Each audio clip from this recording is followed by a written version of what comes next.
Hello everyone, welcome back to 신나게 놀자. 사이언스, 테크놀로지, 이코노미, 스트래티지 등을 고민하면서 신나게 노는 놀이터입니다. 지금 그 조선산업 슈퍼사이클이 2년차 진행 중인 것으로 이렇게 보이고요. 그래서 조선산업 둘러싸고 있는 주요 외생 변수들 체크해보고 한번 분석해 보려고 합니다. 그리고 아주 저한테 매우 유익한 글은 댓글 주신 분이 계셔서 거기에 대해서 제가 검토한 것도 한번 밝혀보겠습니다. 조선산업은 저는 이렇게 봅니다. 첨단 지식 가공해서 해외에 갖다 팔아서 달러 쓸어오는 그런 장사라고 봅니다. 요즘 잘 팔리는 핵심 지식이 바로 가스 처리하는 노하우 아니겠습니까? 물론 어떤 분들은 노동 집약적인 사양 산업이다. 한물 같다 이거죠. 조선은 꿀뚝 산업이다. 중후장대 장시 산업이다. 이렇게 폄하하는 분들이 많다는 것도 잘 알고 있습니다. 그래서 이 배 만들어 파는 이 장사에 영향을 주는 주요 외생 변수가 뭐겠습니까? 노동 비용, 자본 비용, 원재료 비용 이렇게 기계적으로 분석해야죠. 그래서 노동 관련 맨 마지막에 포기를 하고요. 자본 비용, 돈값인데 바로 환율하고 금리 아니겠습니까? 원재료비로 지금 배 만들어 팔 때 중요한 게 강철이고 결국 철판 잘라서 용접 갖다 붙여서 지금 축구장 한 4-5개 정도 되는 어마어마한 그런 FLNG라는 설비를 만들기도 하고 그러지 않습니까? 그래서 우리가 지식을 팔기 위해서 밖에 있는 더 좋은 지식을 사오기도 하니까 로열티. 그래서 원재료비 중에 중요한 것은 강철하고 로열티 아닌가 싶고요. 이 독립변수로 유가하고 가스 가격이 있지 않을까. 저는 이렇게 정리를 해서 순서대로 한번 보겠습니다. 환율 부분은 장기적으로 대형 호재 아닐까. 최소한 한 4-5년간 대형 호재 아닐까 싶습니다. 한국 조선업은 물건값을 달러로 받잖아요. 그래서 취급할 때는 원화로 취급하는 구조이지 않습니까? 물론 해외에서 달러로 결제할 부분도 없지는 않고요. 그러나 대부분이 원화로 취급하죠. 국내에서. 이런 구조이기 때문에 원달러 환율이 상승하면 환차익 발생하는 구조입니다. 사진과 같이 환율 오르고 있는데 작년 수주액이 122억 불이라고 하니까 환율이 만약 10원 오르면 1220억, 100원 오르면 1조 2200억 원입니다. 그래프 보시면 대략 한 1년 전보다 대략 한 100원 정도 올라 있잖아요. 대단합니다, 이거. 물론 이것이 전부 환차익 되는 건 아니고요. 평균적으로 이제 122억 불, 수주했다는, 전체적으로 122억 불 수주했다는 것이고, 또 바로 달러로 결제해야 될 부분도 있고, 그러니까 대략 연간 한 수천억대 환차익 기대할 수도 있지 않겠습니까? 그래서, 작년까지 대규모 적자, 시연하고 할 때 상당 부분 환차 손도 있었습니다. 앞으로 실적 발표할 때 환차익이 어떻게 반영되는지 재미있을 것 같습니다. 환율 전망을 해보면 저는 이거 더 오를 것으로 봅니다. 최소한 내릴 가능성 매우 희박하지 않을까. 근거는요, 달러 강세죠. 미국이 금리 올리는 사이클이 이제 시작되려고 하고 있고요. 그래서 그러면 그 금리 인상 사이클은 적어도 한 3년 진행되지 않겠습니까? 그렇게 봅니다. 또 미국은 지금까지는 채권 매입을 통해서 유동성 공급해 오던 거, 이걸 이제 스톱하겠다는 거죠. 더 이상 유동성 공급 안 된다는 겁니다. 상황에 따라서는 양적 긴축이 개시될 수도 있습니다. 양적 긴축. 이것 때문에, 이 가능성 때문에 나스닥 중심으로 미국 시장이 한 2-3일 지금 폭락했죠. 양적 긴축이라는 거, 이거 사들인 채권 만기가 되면은 원리금 상환을 받아버리죠. 그러면 시중에서 돈이 빠져나가지 않습니까? 유동성이 빠져나가지 않습니까? 그래서 금리 좀 오르는 것보다는 시장에서 유동성이 줄어드는 것, 이게 사실은 더 악재라고 이제 봐야 되지 않겠습니까? 지금 연준이 보유 중인 그 자산이 8.8 트릴리언 달러, 8조 달러랍니다. 8.8조 달러. 그래서 이거 일단 런 오프 해야 하지 않겠느냐, 이게 지금 본격적으로 연준 내에서 논의되고 있다라는 게 어저께 발표된 연준 미니처의 내용이었습니다. 금리는 매우 제한적인 악재라고 생각합니다. 금리는 지금 상승 사이클 시작된 걸로 보이는데 이거 지속적으로 계속 올라간다기보다는 팬데믹 이전 수준보다 좀 높은 수준에서 등락할 가능성 이게 가장 높지 않을까 저는 이렇게 전망을 하고요. 삼중은 비교적 그 부채 비율이 높습니다. 근데 작년에 유상증자 일단 성공했고요. 그래서 또 한편 장기 추세를 보면은 장기 추세 그래프 보시면 금리는 여전히 매우 낮은 수준입니다. 그래서 금리 수준 자체보다는 유동성이 더 중요할 텐데 삼중 현금 흐름은 항상 양호했다고 봐야 합니다. 현금 흐름 자체는. 그래서 뭐 유동성 때문에 뭐 그 곤란할 그런 상황은 전혀 아닌 것 같고, 그래서 금리 부분은 매우 제한적인 악재이지 않을까 이렇게 정리하겠습니다. 유가하고 가스가는 이건 대형 호재라고 봐야겠죠. 그러니까 유가하고 가스가 상승은 일반적으로는 물가 수준을 올려갖고 경제 전체하고 또 금리에는 악재로 작용을 하겠죠. 그런데 삼성중공업을 비롯한 조선산업에는 대형 호재가 되는 거 아니겠습니까? 원유는 에너지원으로서의 사용은 크게 증가하기 힘들 것 같고요. 오히려 살짝 이렇게 감소할 수도 있겠지만은 석유화학 산업의 매우 중요한 핵심 원자재이기 때문에 석유화학 산업은 결국 원유 수출을 한다고도 볼 수 있잖아요. 그래서 경제 성장과 함께 원유 수요 그 자체는 견조하게 증가한다고 이렇게 봐야 할 것 같고요. 가스는 상황이 매우 좋죠. 지금 진행 중인 에너지 전환 시대에 가장 중요하지 않겠습니까? 그래서 이거 가스 전성 시대라고 저는 여기 선언을 하고 있는 입장인데, 그래서 지금부터 이 에너지 시장은 그러니까 가스 중심으로 가스 수요가 크게 증가한다고 봐야 할 것 같습니다. 이거는 뭐 저만 그런 게 아니고요. 뭐 엑선이나 뭐 인데 거의 다 일치하는 그런 견해입니다. 그런데 뭐 원유건 그 가스건 매장량은 둘 다 매우 풍부하고요. 그 다음에 장기적으로는 공급 탄력성이 비교적 높다고 봐야 하지 않겠습니까? 가격 올라가면은 그 채굴해서 갖다 팔면 돈 되는데 네? 그래서 지속적으로 가격이 급등하기는 힘들 것 같고, 이것도 너무 급등해버리면은 일반 경제 자체가 지금 위축되니까, 그래서 적절하게 어떤 지금 수준에서 유지되지 않을까. 그렇게 된다면 가스 탐사, 또 가스 생산, 또 가스 운송 이 수요도 다 크게 증가할 것으로 보이고, 그러면 조선산업 장기 호황의 근거가 되지 않겠습니까? 특히 삼성중공업은 이 가스 밸류 체인은 요소를 다 장악하고 있기 때문에 가장 큰 혜택을 보지 않을까, 이렇게 저는 정리하겠습니다. 철광석 부분을 보면은 이것도 땅속에 많이 묻혀 있습니다. 이거 캐내면 돈이 되는 그런 일종의 채굴 산업입니다. 채굴 산업, 수천 년 지속된 채굴 산업입니다. 최근 일시적으로 가격이 폭등을 했지만 이거는 구조적인 그런 문제가 아니라 뭐 철이 뭐 고갈이 된다든가 그런 문제가 아니죠. 그야말로 일시적 공급 장애였었고요. 지금 그래프 보시면은 지금은 해소돼서 과거 평균 수준으로 회귀를 한 것으로 이렇게 봐야 할 것 같습니다.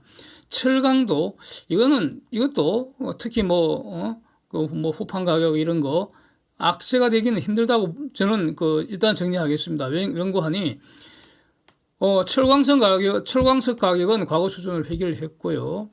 이제 철강 산업 자체만 보면 팬데믹 이전과 관련해서 본질적으로 지금 산업 구조가 달라진 건 없다고 봐야 하지 않을까. 즉 글로벌 공급 초과 현상은 언제든지 재개될 수 있다. 그래서 가격 다시 상승할 가능성 매우 제한적이고요. 철강 가격도 한번 지금 급등했다가 다시 과거 수준으로 회귀를 했습니다. 지금 그래프에 명확하지 않습니까? 다만 지금 에너지 전환 시대이기 때문에 이 돌멩이 국을 끓일 때 네? 용광로는 돌멩이 국 끓이는 대형 솥 아닙니까? 솥. 네. 용광로 이제 국을 끓여야 되는데 지금까지는 더럽고 값싼 석탄을 사용했는데 이제는 더 깨끗하고 그래서 더 비싼 에너지를 사용해야 합니다. 네. 환경 규제 때문이죠. 탈탄소 규제 때문에 그렇습니다. 그래서 철강 산업 입장에서는 이거 물건값 올리는 데 한계가 있을 텐데 수익성 악화되는 거 아닌가, 이건 이제 걱정을 해야 될 상황인 것 같고, 물건값 올리는 데 한계가 있다는 것은 공급 초과 현상이 재현될 가능성이 있기 때문입니다. 네. 그래서 철강을 가격 결정자가 될 수 없고 시장에서 정해진 가격을 받아들일 수밖에 없는데 에너지 가격은 오른다. 뭐 이런 구조입니다. 하여튼 철강 산업 수익성이 악화되면은 또 이제 징징거리겠죠. 후판 가격 협상할 때 값 올려달라고 징징거릴 거 아닙니까? 누가 이제 물론 갑인지 어린지는 상황에 따라 다른 것인데, 그리고 또 한편 작년에 후판 가격 상승 이미 다 반영했고요. 작년에 다 그 적자로 털어내지 않았습니까? 그래서 앞으로 영향은 매우 제한적이라고 봐야 되지 않을까 이렇게 정리를 하겠습니다. 노동 쪽 보면은 기본적으로 이거는 노동시장 보는 기본적인 전제는 저는 이렇습니다. 호재, 악재 이렇게 판단하기보다는 이거 대응을 잘 해야 할 그런 어떤 숙제 비슷한 거 아닌가. 인간의 존엄성 다 같이 실현해야 되고 같이 잘 살아야 하는 것이 본질이고 이것이 기업을 하는 이유이기도 하잖아요. 그래서 어떤 노동은 분석을 할 때는 자본과 함께 필수적인 투입 요소입니다. 투입 요소. 그러니까 투입 요소라는 것은 넣고 싶을 때 넣고 뺄 때 싶을 때 빼고 노동과 자본 간에 자유롭게 대치할 수도 있고 이렇게 이것이 자유로워야 하는데, 한국은 그동안 노동시장의 사회화 현상, 더 심하게 말하면은 사회주의화 현상이 갈수록 심해져서 노동 비용도 많이 상승하고 이런 점. 그래서 노동 투입은 자유롭지만 노동 퇴출은 자유가 없다. 이런 구조적 문제점이 지금 심각한 것으로. 그래서 노동시장 자유화 조치, 완전히 혁명적인 조치가 필요한 거 아닌가. 이런 어떤 의견은 그동안 기회에 있을 때마다 계속 말씀을 들어왔고요. 이런 걸 전제로, 지금 지난 호황기 한 15년 전만 하더라도 조선이 대표적 노동 집약 산업으로 이제 평가가 됐었습니다. 그런데 15년 전과는 상황이 지금 많이 달라지지 않았을까? 여기서부터 출발을 하고 싶습니다. 삼성중공업 비롯해서 대부분의 대기업들 대응책이 뭡니까? 스마트한 공장 만들겠다 아니겠습니까? 스마트 공장. 그래서 조선소 입장에서는 스마트 야드가 되는 거죠. 디지털화, 자동화, ICT 기술, 로봇 사용 계속 확대해서 결국은 기준은 뭐겠습니까? 맨머신, 사람과 기계와의 최적 조합을 추구하는 거 아니겠습니까? 그래서 생산 과정에서 사람 투입 최소화하겠다. 사람 관리하는 게 너무 힘드니까. 사람 투입 최소화하겠다. 이걸 꾸준히 진행을 해왔지 않았겠는가. 그리고 앞으로 점점 더 가속하고 그러겠죠. 그래서 이번 호황기에는 삼성중공업이 그동안 진행해온 노력이 어떻게 작동하는지 요거 아주 재미있게 살펴볼 그런 구경거리 아닐까 싶습니다. 그 다음에는 댓글 부분에 대해서 제 생각을 공유하겠습니다. 사진 한번 보시면은 이런 내용으로 제 댓글을 주셨는데, 이게 닉네임이 제가 만든 이 채널 초반부터 아주 낯익은 닉네임이었고요. 댓글 의견에 제가 그대로 동의한다기보다는 이렇게도 생각할 수 있겠다 해서 저한테는 매우 좋은 기회였습니다. 의견의 취지를 제가 이해하기로는 저는 이렇게 이해를 했습니다. 지난 20년간 중공이 미국의 공장, 즉 세계의 공장으로서 값싸게 물건을 공급했다 이거죠. 그 맞습니다. 그렇죠? 그렇기 때문에 연준이 달러를 마구 찍어냈음에도 불구하고 그동안은 물가가 안정됐는데, 이제 앞으로는 중공이 더 이상 미국 섬멸 못하겠다 이렇게 자꾸 대드니까 물건을 비싸게 팔 거 아니냐. 그래서 인플레이션은 더 악화될 것 같다. 이런 취지로 저는 이해를 했습니다. 자, 그동안 달러 공급 증가한 건 맞습니다. 그런데 특히 달러 공급 증가는 금융위기 대응 과정에서 또 지금도 진행 중인 팬데믹에 대응하면서 그야말로 그냥 천문학적인 자금 헬기로 하늘에서 막 퍼붓듯이 달러 윤전기가 막 쇳가루 날리도록 이렇게 달러 뽑아 뿌린 거 사실이죠. 네. 그리고 이렇게 되니까 일정 부분 물가 상승 이야기하는 거 이거는 분명한 사실이라고 봅니다. 근데 경제 규모도 20년간 지속적으로 증가를 했습니다.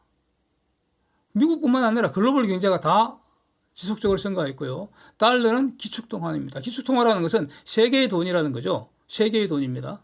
네. 세상 사람들이 거래할 땐 다 달러로 거래해야 됩니다. 그래서 미국뿐만 아니라 글로벌 경제 규모가 너무 많이 증가해서 필요한 달러 수령도 엄청 늘어났을 거라는 점을 고려해야 될 것 같고요. 특히 이 중에는 미국 이외의 국가는 외환 보유고로 뭘 갖고 있습니까?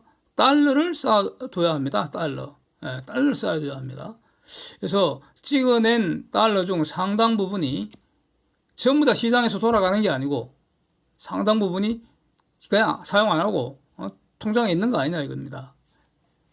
전부 다 사용하는 게 아니고 여기서 지금 통화가 뭔지 여러 가지 다른 여러 가지 반론을 얘기할 수도 있겠지만 하여튼 이런 점을 한번 지적을 하고요. 그 다음에 사진을 한번 보시죠. 사진 보시면서 저는 이 통화 변동은 두 가지 결과를 초래한다고 봅니다. 물가 변동 요인과 생산량 변동 요인을 모두 갖고 있다고 이해를 합니다. 예? 사진에서 지금 마셀의 화폐 수량실 항등식 M equal KPY 항등식이죠. 소개를 했는데 지금 그 통화, 물가, 생산량 전부 다 시간에 대한 증감을 분석하고 있죠. 그래서 시간 변수로 편미분을 해도 항등식이니까 양변은 동일해야 됩니다. 그 결과를 M equal 이렇게 식으로 표현을 해 뒀습니다. M 위에 점 찍은 거는 편미분했다 이런 의미입니다. 그래서 여기서 지금 M 통화, P는 물가 수준, Y는 뭐 생산량으로 파악해서 뭐 국민 소득이라고 할 수도 있고요. 다 지금 같은 말이니까. 그래서 지금 이 항등식 양변을 같은 함수 변수로 미분을 했기 때문에 논리적으로 아무 문제가 없습니다. 미분 과정에. 결과의 해석은 이제 저 식을 해석을 해야 되지 않습니까? 그래서 결과의 해석은 통화 변동은 물가만 변동시키는 게 아니라 경제 규모도 변동시킨다. 이렇게 봐야 합니다. 저 식 자체를 솔직하게 해석하면은. 그래서 제가 지금 하고 있는 이야기는 피시나 마살이나 프리드만 하고는 좀 다른 말을 지금 하고 있습니다. 예, 뭐 학점 받거나 논문 쓸 때는 이런 대가들 앞에서 얼굴도 제대로 들 수 없겠지만 이제는 뭐 제 소리 제가 하는 거죠. 그렇습니다. 예. 그래서 이런 점이 있고요. 그러니까 통화 증가에 달러 막 뿌려낸 부분에 대해서는 이런 점도 일단 말씀을 드리고 싶고요. 그다음 더 중요하게 보는 것은 중공이 과연 가격 결정자의 지위를 가질 수 있을지 많이 의문입니다. 중공은 그동안 임금 지속적으로 증가했고요. 다시 말하면 중공도 투입 요소, 노동비용, 자본비용 계속 증가했습니다. 그래서 더 이상 세상의 공장으로서 저렴하게 공급하기가 어렵습니다. 물론 아직도 싸지만. 그래서 메이드 인 차이나가 과거처럼 지금 싸지도 않고요. 앞으로도 가격이 자꾸 올라갈 것 하니까 어차피 중공을 대체해야 되지 않겠습니까? 왜 중공에서 만듭니까? 인도에서 만들 수도 있고 저기 아프리카 가서 만들 수도 있는데 중공이 만들어서 아프리카로 실어 나르는 것보다는 아프리카 만들어서 거기서 바로 파는 게 낫잖아요. 그래서 어차피 중공을 대체할 생산 기지가 필요합니다. 중공이 할 수 있는 일은 다른 나라에도 할 수 있습니다. 그렇죠? 뭐 그런 기지가 필요한 상황인데 여기에 대해서 미국이 중공을 아예 공급망에서 막 아웃시켜버리겠다 이런 전략을 이제 추진하는 것으로 이제 보이는데 이런 상황에서 중공이 인플레를 수출하겠다, 즉 물건값을 올릴 능력이 있어야 하는데 세계 시장에서 과연 중공이 가격 결정자라고 볼 수 있겠는지 오히려 가격 수용자라고 봐야 하지 않겠습니까? 시장에서 결정된 가격 거기에 경쟁을 해야 하니까요. 그래서 가령 뭐 최근에 있었던 요소수 사태 뭐 이런 거는 일시적 공급 장애로 이고요. 지속될 수가 없는 것이죠. 그렇게 봅니다. 그래서 제 생각은 여기까지가 다인 듯 하고요. 좋은 의견 앞으로도 올려주시면 저도 더 배우는 기회를 이렇게 하겠습니다. 감사합니다.